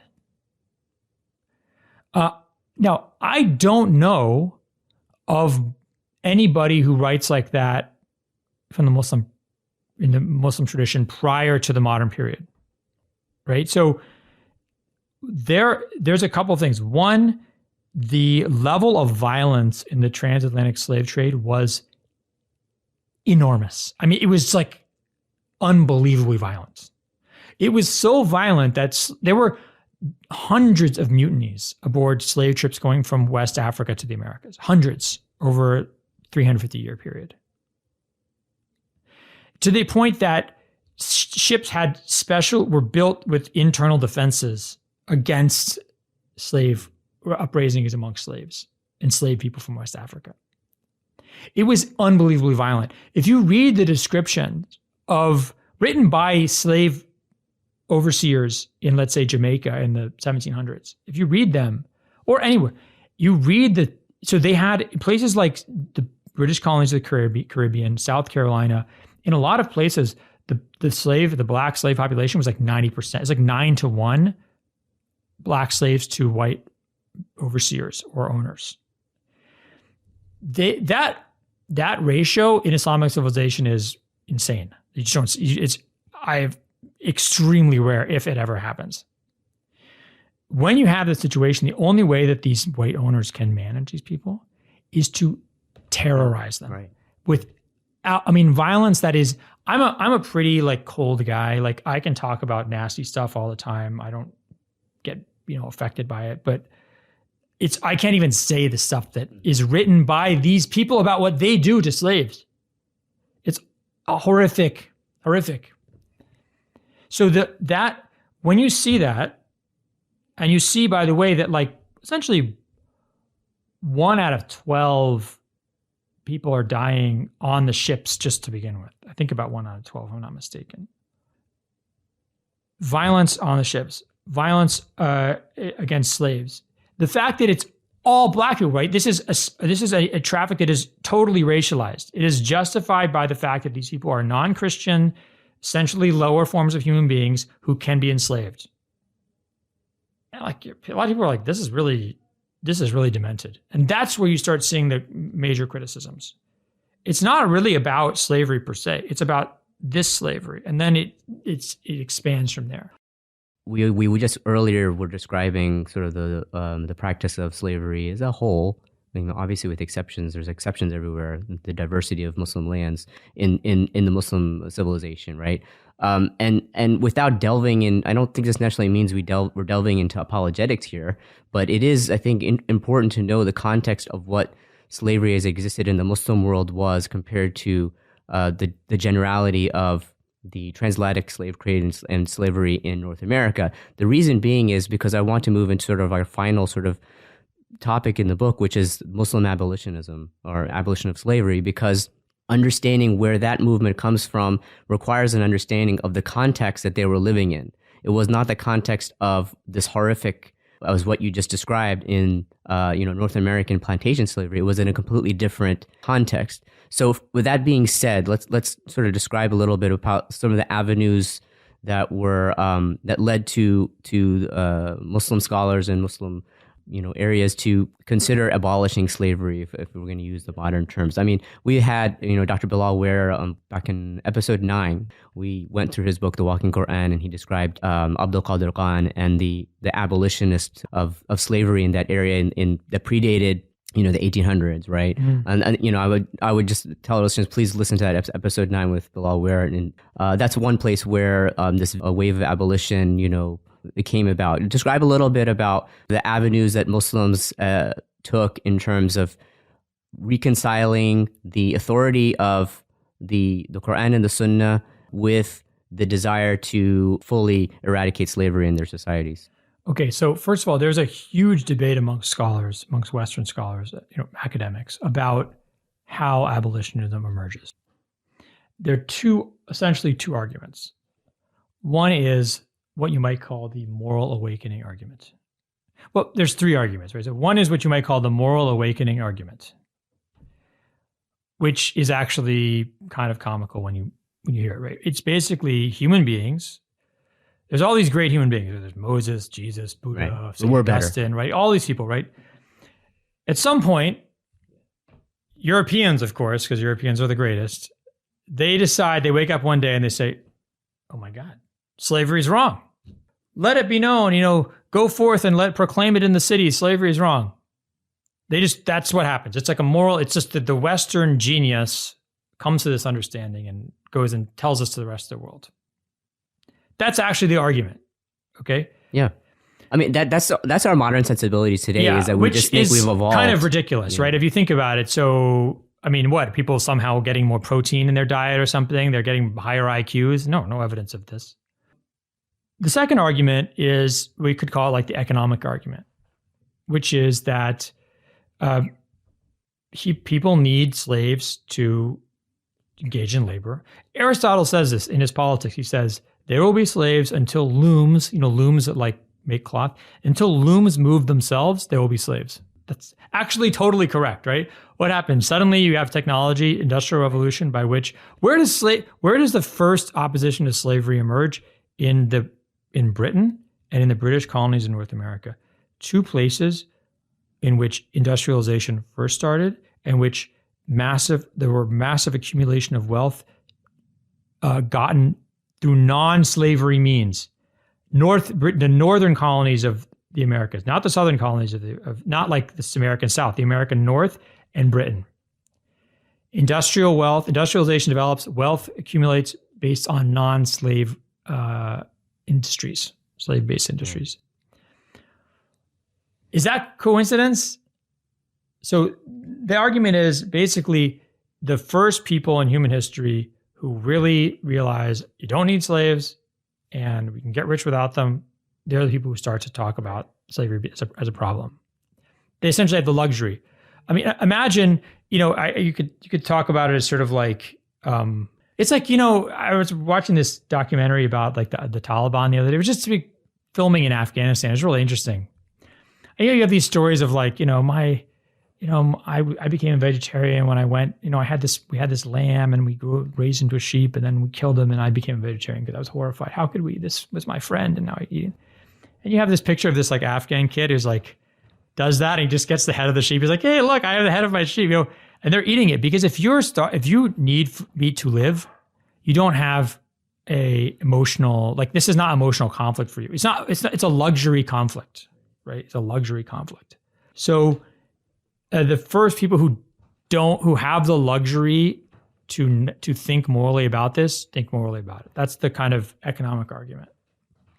The third argument, which is essentially mixes these two, which I think is correct, which says that the beginning of this starts with people who are in the economic position in the North Atlantic, in Britain and the Northern Americas, to have the capacity to engage in labor and economics and wealth accumulation without slaves. It happens to be that the slavery that is around them is absolutely horrific, right? Amongst the worst in human history. And so the trigger, right? They are not only now able to think about this being immoral, but presented with compelling evidence that it is immoral. Once their arguments start to be successful in their own societies, it feeds into this idea that we are in an era of moral progress where we are realizing things are wrong that previously people didn't think were wrong. And we are able to improve the world. The world is getting better. If the world is getting better, if we can actually change things and make things better, that kind of reinforces your motivation to engage in abolition. And then reinforces your motivation to go and bring this to other people, to sort of spread your message to other people, because you see the world can be changed, right? So that's, I think, the correct argument. It's a combination of economics and the moral possibility created by economics. Economics and by the way, I won't just say economics, technology. This is very important. Technology and the moral possibilities created by technology, and then the moral certainties that emerge in the wake of that. And when I say technology, I think is a useful example is, one example I think is very helpful to as a kind of analogy is showering. So, I mean, I was just talking to my friend who grew up in a Palestinian refugee camp in Lebanon. He's about my age. He grew up, you took one shower a week. On Friday, you took one shower a week. And I just want to imagine, you're on the metro. It's a crowded day on the metro, and you're next to somebody who takes one shower a week. What do you think about that person? Let me tell you what goes through my head. This is a filthy person. This guy stinks. What is this? Like some kind of, he's probably from one of these like awful countries or people who are like backward, and it's like filthy people. Like they don't, we're like much more civilized than these people. In fact, there's all these moral implications to what I'm saying and kind of moral conclusions I'm drawing. But actually, it just has to do with whether or not someone has access to water or access to hot water. Are they actually disgusting? Like, no, we're getting confused between technological availability and, economic plenty and morality. So a lot of like our moral certainty about slavery is real. Like when you ask me about slavery, I'm disgusted. That's I'm not making that up. Like that's a legitimate feeling of a person who's raised in North America, in Washington, D.C. in the 1980s and 90s and 2000s, right? That's how people are going to think. That's 100% sincere. But that doesn't mean that that's because I've tapped into some kind of vein of moral truth that previous human beings didn't realize. It just means that I live in a world where this institution is not necessary, right? So, just like, by the way, I mean, when you listen to like strict animal rights activists talk about eating meat and stuff, they use the language of abolition. They say that we want to abolish the slavery of animals. I mean, think about, what do? We take animals, we raise them in cages, we keep them in cages, then we eat them. That's I mean, on what basis do we do this? Because we don't do this to other human beings. We do this to except for Homo sapiens, it's okay to do this to other animals, except for dogs for some reason, because we like them, right? Strict animal rights activists say, you guys are just speciesist. And we like, ha ha ha, that's really funny. That's speciesist. No, they mean that. Like, why, on what basis do you say that Homo sapiens cannot be eaten, cannot be caged and kept as slaves, but cows can? On what basis? It's just based on what species you're from. Like, so if we get it to a point where humans no longer need animal products, we can live very well without them and more easily without them. We'll look back at the time when we ate meat, you and I today, and people will just laugh at it. They'll be like, these people were barbarians. Why did they not have our moral awareness? It's not about moral awareness. It's just, this is technologically, economically not feasible for most people. A lot of people in the world need meat to survive, right? It's very important to remember that when people talk about like slavery or abolition in an Islamic world, abolition didn't, it's not like people knew slavery was wrong and Muslims just didn't get it. Nobody talked about slavery being wrong in world history per se, except I've mentioned 4 or 5 people in human history prior to the, let's say, 1700s. This was every slavery that every society, every civilization, and most societies that we know of had slaves, something that we would consider slavery. None of them ever even mooted the idea of abolishing this. Okay?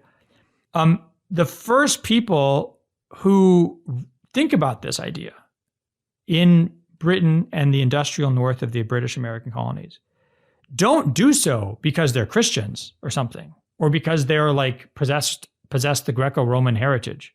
Because Western Europeans have been Christian for 1600 years or whatever, for over a millennium, and had the Greco-Roman heritage for over a millennium, and this didn't occur to them.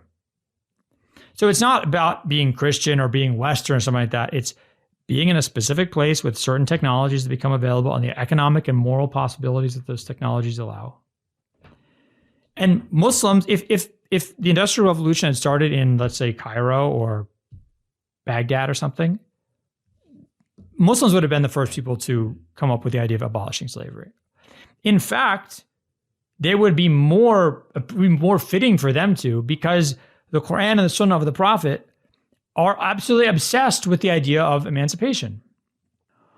So, how do Muslims encounter abolitionism or the idea of getting rid of slavery? They encounter it the same way they encounter modernity, namely through either European diplomatic contact with European powers who are stronger than them, or through colonialization.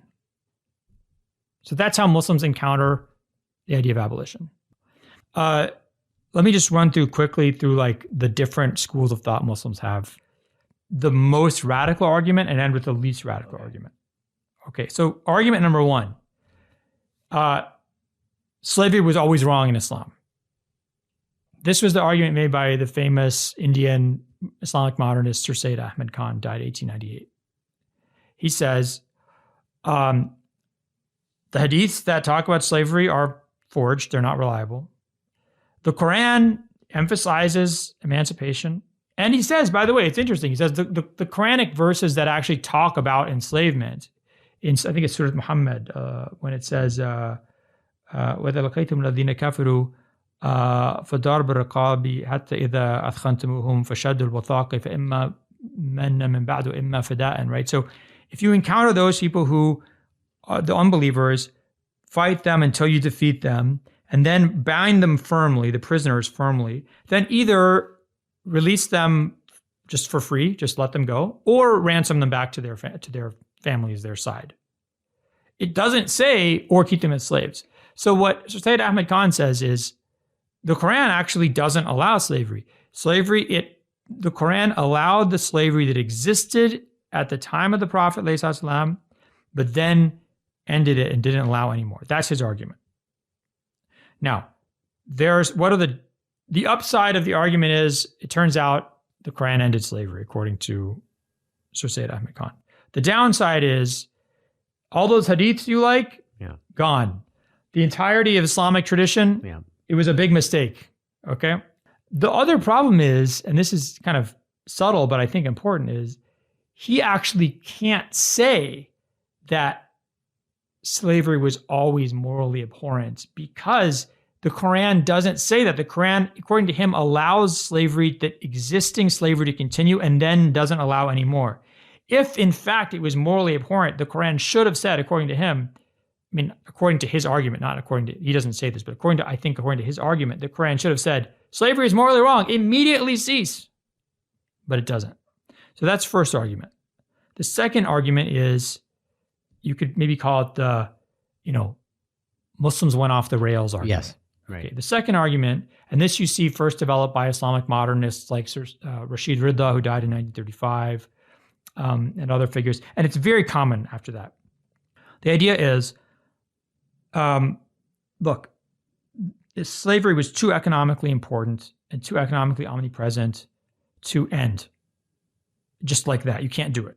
And by the way, what Rashid Rida says is, we saw what happens when you try to end slavery by fiat, by executive decision in America, and they had a civil war. So it's interesting. He says, the civil war is actually what we don't want to happen. Okay. So what he says is, the Quran comes, encourages manumission, closes the doors on slavery except captures through war. So basically, you're going to have a very small amount of slaves coming in, a lot of slaves going out, and it's going to die out on its own. That was the Quranic mission, or the Quranic kind of intention. But Muslims went off the rails, and instead of doing that, they just started to enslave lots of people. And so that was a mistake in Islamic civilization. The good side, the upside of this argument is, you can say slavery is wrong. The bad side is, a lot of Islamic civilization was kind of errant. Mm-hmm. But at least you retain, the fiqh traditions and stuff were wrong on this issue, but you retain the Quran, you retain the Sunnah of the Prophet, but you don't get the ability to say that slavery was always wrong throughout space and time, because if it had been, why didn't the Quran say this or something, right? But this is very similar to similar arguments being made by Christian and Jewish scholars at that time, and made until today by a lot of Christian and Jewish scholars. Yeah. The next argument over is the maqasid of Sharia argument, the aims of the Sharia argument. This is, in my opinion, unquestionably correct. This is, whether or not you think the other ones are correct or not is another issue, but this one is definitely correct, which is to say that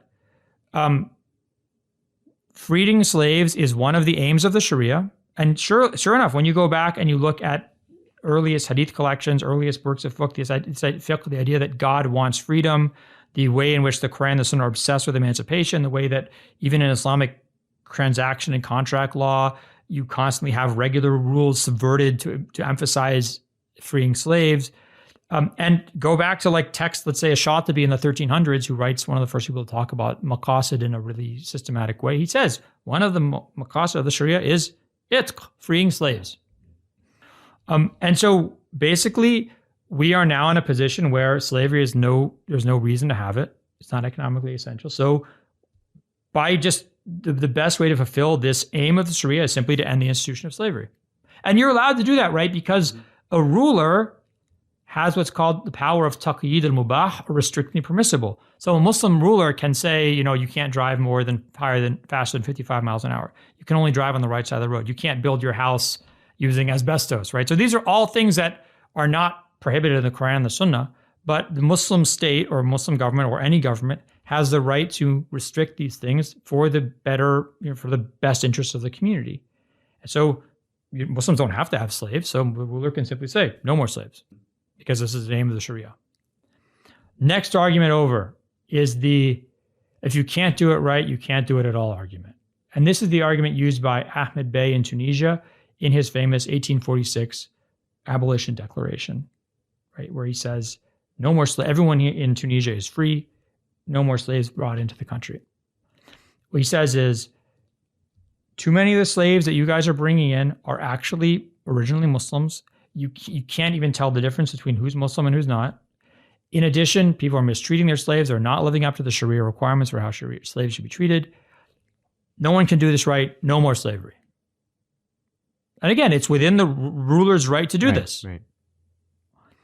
If the ruler says, no more fasting, no more praying, that's not allowed. But if the ruler says no more driving over 55 miles an hour, no more having slaves, that's allowed. These things are not required. Right. The next argument over is let's just say, remit of the ruler argument. This argument says slavery is ultimately falls under the purview of the Muslim ruler. For example, when you have a bunch of prisoners of war, what do? Do you ransom them? Do you free them? Do you keep them as slaves? This is the ruler's decision. Do you sign a treaty with your neighbor saying we will not enslave any of your people and you won't enslave any of our people? Ruler can do that. Do you sign a treaty saying we're not going to buy any more slaves at all and we're going to get rid of all our slaves? This is all up to the ruler. The ruler can do this based on what he or she or whatever the government thinks is the best interests of the community. The next argument over, and now we're getting into maybe a little bit less comfortable, is the bad PR argument. It's not that slavery is really wrong, it's just that it's a really bad PR, right? So don't, and this is in fact, Bin Baz was asked this, Muhammad Salih ibn Uthaymeen was asked this, rahimahullah.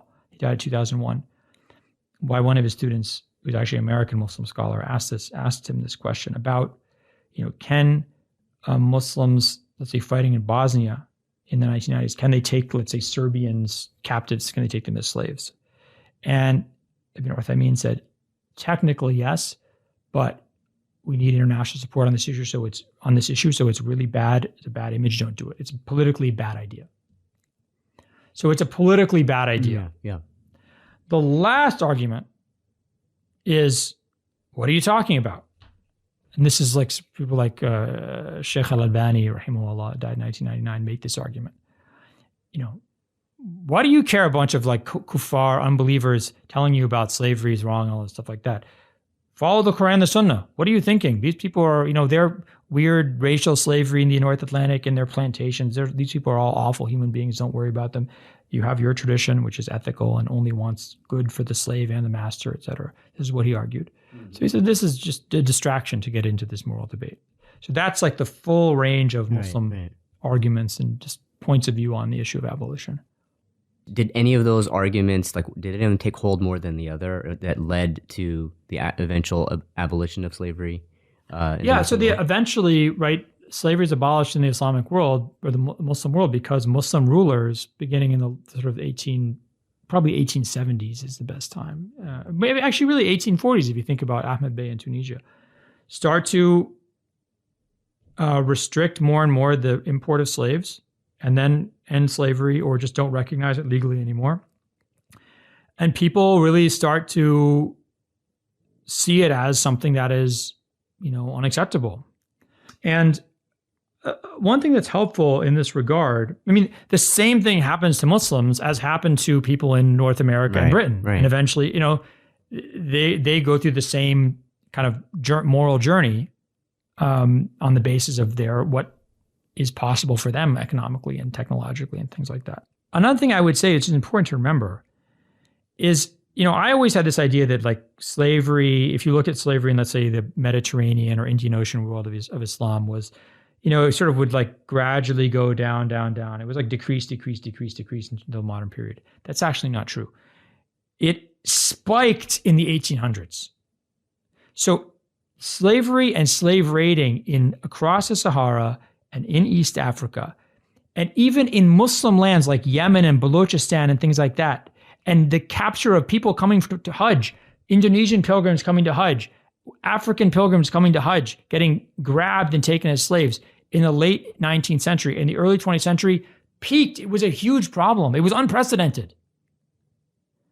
So one of the reasons that Muslims start having, like in Egypt and Syria and places like that, start having extreme, they start writing against slavery and enslavement of people in that time period isn't just because they're influenced by Europeans. It's because there is now a blight of enslavement of people who you cannot legally enslave that is unseen before.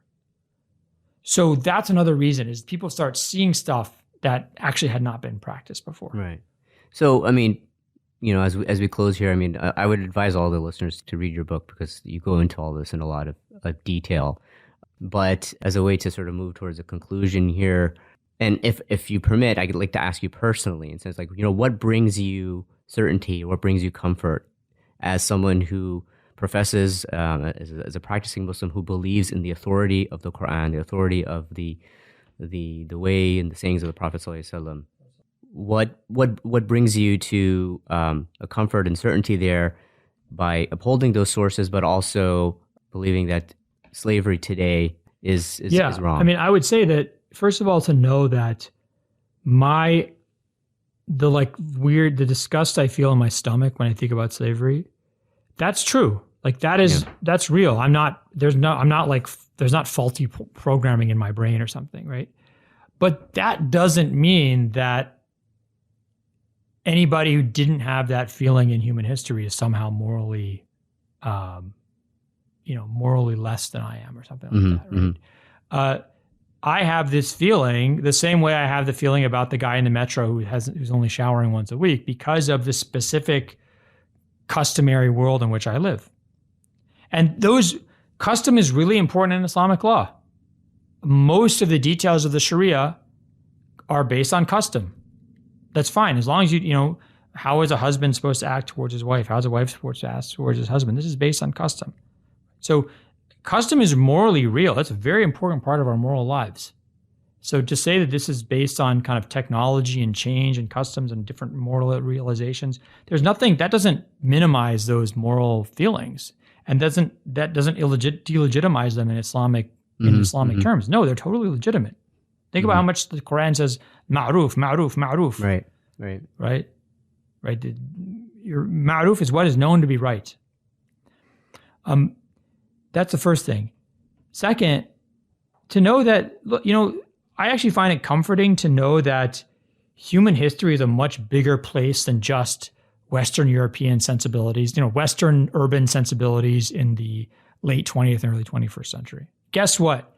Just because you happen to live in New York City or Washington, D.C. in 2023 and you think something's right or wrong, doesn't mean everyone in world history thought that. Yeah. Right? And, you might be the one with a bad argument, not them. Yeah. So I think I find it comforting to know that human history and the experience of our species is much broader than what I know. And that if you want to talk about, if you really respect human beings, not just ones that think like you have to be willing to think in wider terms than we're normally used to. Right? So I I find that comforting, because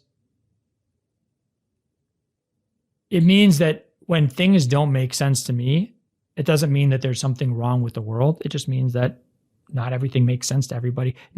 We can't understand the sentiments of people who lived in different times and places than us because they lived in very different situations. It doesn't mean they're morally less than us or we're morally superior to them. Finally, I would say that the last thing is the idea of it was unquestionably, and I don't care if you're some super skeptical Orientalist who thinks the Quran was written in 800 and every hadith was written in 900 and it was all some kind of conspiracy, right?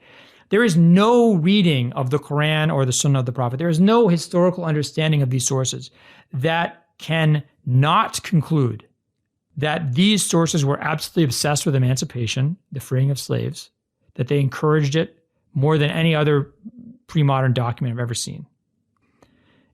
And that it was one of the aims of the Sharia to emancipate people. And that if the best way to emancipate people in our modern day and age is for rulers and states to top down end the institution of slavery, that's great. We support that 100%. That is a 100% Muslim mandate. I just wanted to close with, what directly from your book, which I feel sort of summarizes what you just said in terms of reconciling our relationship with the past and with the tradition. You basically talk about Muslim abolition. You say it was programmatically baked into the Sharia's internal logic and functioning, reaffirmed and applied ceaselessly for over a millennium.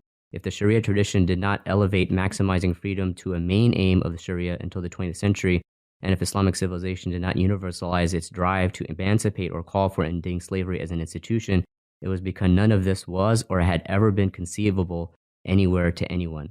You say this towards the end of the book, but I couldn't have said it better myself. What you've done in this is give us the tools to be able to try to reconcile some of this tension that we may have, certainly with the tradition, and be confident moving forward as Muslims in, like as we said in the beginning, be able to read our text and not feel a discomfort that may indicate that a concern that we're not certain in our faith and certain in our tradition. So inshallah, I hope this is the first of a series of conversations that I can have about this topic. Remember to check out Al-Madina.org for the latest programs and also the latest episodes. And inshallah, till the next time, we'll see you then. Assalamu alaikum. Assalam. On the next episode of the ImanWire podcast. The tradition is a series of choices. The tradition is open to interpretation. The tradition is open to manipulation by the forces of reaction and conservatism and empire and oppression. And the tradition is also open to interpretation that is radical and revolutionary and emancipatory. And a healthy, sound, thriving heart that has taken its place and dislodged the ego, put that tyrant in his place, and has become a humble servant, is going to have the inner discernment and understanding that is going to bring forth that which sets humanity free from internal oppressors and external oppressors. Because ultimately, that's how I read the Quran, that's how I understand what the Sunnah of the Messenger alayhi abdul salatu wasalam was, is that he came, peace be upon him, with the most complete set of armaments to free humanity from all internal and external oppressors.